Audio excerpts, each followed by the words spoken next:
sa akin, kunti lang to, hindi ko paaralangin.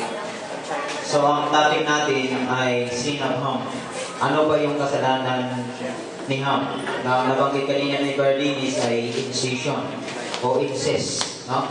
Ibig sabihin yung pagkakaroon ng appearance doon sa ano. So, itong appearance na to ay hindi ito instant. No? Hindi ito instant, kundi ito ay mayroon siyang panahon kung kailan ito magkakaroon ng manifestation o yung pagganap o paggawa. Ang sabi noon, sa verse 20, nakalagay dyan, when Noah began to planting, no? The vineyard, ibig sabihin, sa panahon ni Noah, mayroon siyang mensahe. At ang sabi dyan, ang Noah began, verse 19, ang planting sa namin. 21.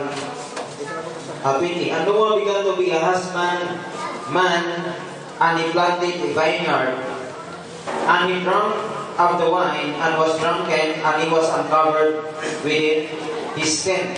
So, ang nangyari dito, doon sa pagtatanim ni Noah, at nagkaroon siya ng ani. Ang ani na ito, yun ang nagbigay sa kanya ng pagkabagsak. No? Yung ani na yan, ang kanyang pagtatanim, siyempre may bunga yun. At ang bunga nito ay ginawa niyang alak. At ang alak na yan, yun ang nagpalamo sa katauhan, pagkatao ni Noah. Kita natin, sa verse 21, and he drank of the wine and was drunken, and he was covered within his tent. No. And Ham, the father of Canaan, verse 22, and Ham, the father of Canaan, saw the wickedness of his father, and told his two brethren without. Kung makikita natin dyan, mga kapatid, Ham, the father of Canaan, saw. Pag binanggit yung so, hindi yan lang nakita. No? Ang ibig sabihin ng so, nakakita ng pangitain, or pwede ba may English paradox yung word na so? Yung word na so. May ibig sabihin yan, mga kapatid. I-click mo lang yung so. Nakikita mo yung sa lexicon concordance kung ano ibig sabihin yan. Ayun yung so.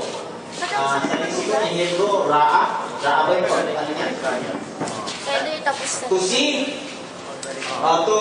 or perceive, have vision, to look at, see, regard, or look after, see after, or learn about. When we say learn about, pinag-aralan niya ng mahabang panahon na ito ay sinabi niya sa kanyang dalawang kapatid. Ano ang ginawa ng dalawang kapatid? Alam niyo ba pwedeng madami yung dalawa niyang kapatid? Sa gaya ng ginawa ni Ham? Ang ginawa ng dalawang kapatid na, nagtakip sila. Kung kinuha nila yung damit at nagtakip. Kung hindi nagtakip yung dalawa, pwede silang madamay sa ginawa ni Ham. Oo. Ang nangyari dyan, ibarin mo lang, brother, parang, alam niyo, nakita dito ni, mensahe ni Brother Branham na influence. Nandoon dito. And Ham, the father of Canaan, saw the nakedness of his father and told his two brethren without. No? Sinabi niya, pero ang tugon ng dalawa niyang kapatid, and Shem and Ham took the garment and laid it upon both their shoulder, and went back and covered the nakedness of their father, and their faces were backward, and he saw not their father's nakedness. Nagkaroon ng pagtatakip. Itong pagtatakip ng dalawang ito na magkakapatid, si Ham, si Japhet at saka si Shem, yun ang nagbigay sa kanila ng protection para matakipan yung kahubaran ng kanyang magulang. Kasi ang nakakita dito, si Ham lang. At pinag-aralan ni Ham kung anong ginagawa ng kanyang magulang sa kanyang asawa. Nakita natin? So, yun. Kaya nagkaroon ng, alam mo ba yung malis, yung malisyoso. tawag nito sa kaisipan. Yun ang nagbigay ng indisyon kay Ham. So, ano nangyari dito sa pinakababa? Mayroong nang nagaganap na hindi maganda sa pamilya ni Noah, pero dito lang nagising si Noah. No? Dito lang nagising. And Noah walked from his wife and know what his younger son had done unto him. Alam na ni Noah kung ano nangyari dyan. Nagbubulag-bulagan. Kagaya ng mensahe natin. Alam mo na kung ano nangyayari sa pamilya mo, pero nagbubulag-bulagan ka lang. Dahil na apektuhan ka doon sa iyong ginagawa. Dahil sa gana, no? Sa gana ka, wala namang ano, pero mayroong problema sa iyong anak. Nagkakaroon na ng ano, nung nagising siya, ano ginawa niya? Sinumpa niya ngayon. Hindi sinumpa yung anak, si Ham, kundi yung anak ni Ham, yun ang sinumpa ni Noah. May nakalagay doon sa Deuteronomy 24:16 nata yun na hindi papatayin ng magulang ang kanyang anak. Nakalagay doon. So, ito lang yung nakita ko dito na kung kailan na mayroong nangyayari, saka ka lang magigising. Kung kailan na mayroong nagaganap na trahedya sa pamilya mo, doon ka lang nagising. Doon ka lang nagkaroon ng, alam mo yung ibig sabihin ng walk? Awake o awok? Ha? Ano ibig sabihin ng awake o awok? Ano lang, Brother Gabriel, sa ano? Pindutin mo yung awok. Sa 24. Awok. Verse. Doon ka lang naging active. No? Doon ka lang nagpupursige na mayroon nang nangyari. Nung wala pang nangyayari, anong ginagawa mo?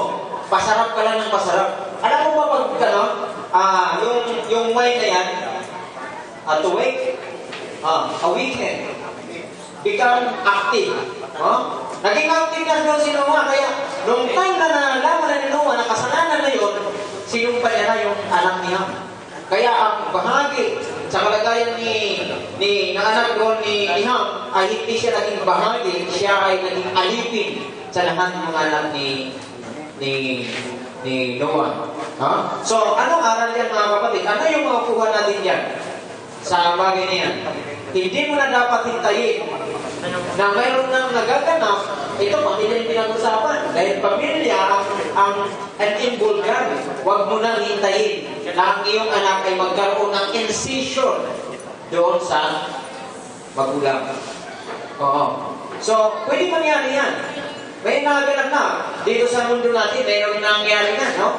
Anak sa magulang. O minsan, magkakapatid, nag-aasawa. Na inasin na hindi naman ninalog na para magkaroon ng pag-asawa. Anong nangyari dyan? Yan na ay sumpa na mula pa sa panahon nila na spread around the world. Amen? So, kung wala ng garments, no? Kung wala ng garments, pwede kang maapektuhan nito mga kapatid. Ano yung garments natin? Nakalagay sa Ephesians chapter 6. The garments of the word na dapat mo ng kinakain mo araw-araw, gabi-gabi. Sabi doon sa Joshua 1:8 at saka Revelation 1:3. Amen? So, wag ko natin hayaan na gano'n ang mangyari na kung kailan na mayroong epekto na sa kanyang gagawa. Yes. Amen. Thank you.